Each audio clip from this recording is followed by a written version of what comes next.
এখন যদি আপনি আপনার সন্তানকে দেওয়ার পাশাপাশি নিজে কোরআনের জ্ঞান, কোরআনের ইলম অর্জন করার জন্য প্রচেষ্টা চালান, তাহলে আপনিও দুনিয়াতে উপকৃত হতে পারবেন, আখিরাতে উপকৃত হতে পারবেন।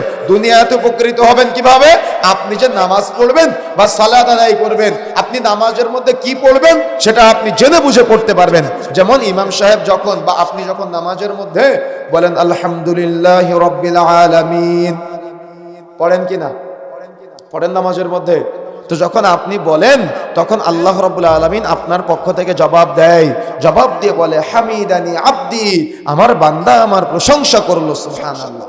কিন্তু আপনি কি আপনার জীবনে কোনোদিন এই যে সালাত আদায় করেছেন, এই যে নামাজ পড়েছেন, কোনোদিন আল্লাহ যে আপনার কথার জবাব দিয়েছে আপনি এটা বুঝতে পেরেছেন? কথা বললেন না কেন? কথা বুঝতে পেরেছেন? আল্লাহ যে আপনার কথার জবাব দিয়েছে আপনি কি এটা বুঝতে পেরেছেন? আপনি কি এটা ফিল করেছেন? কেন বুঝেন নাই?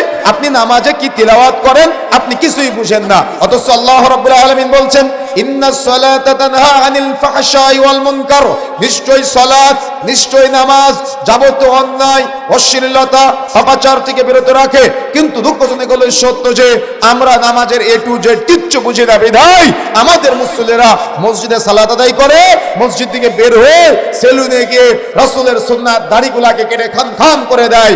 আমাদের মুসল্লিরা সালাত আদায় করে মসজিদ থেকে বের হয়েই কাপড় টাকানোর নিচে নেমে যায়, মসজিদে সালাত আদায় করে মসজিদ থেকে বের হয়েই সিগারেট টানতে টানতে চলে যায়। এরা মসজিদে সালাত আদায় করে মসজিদ থেকে বের হয়ে এরা পানের সাথে জর্দা সেবন করতে করতে চলে যায়। এরা মসজিদে সালাত আদায় করে মসজিদ থেকে বের হয়ে সুদের লেনদেনে জড়ায়, ঘুষের লেনদেনে জড়ায়, টেন্ডার বাজিতে জড়ায়। এরা ওজনে বা পরিমাপে অর্থাৎ কম বেশি করে।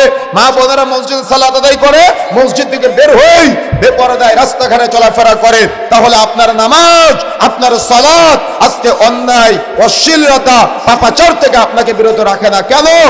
যতগুলি কারণ আছে তার মধ্যে অন্যতম একটা কারণ হলো আপনি নামাজ পড়েন, সালাত আদায় করেন, কিন্তু আপনি কিছুই বুঝেন না। তাই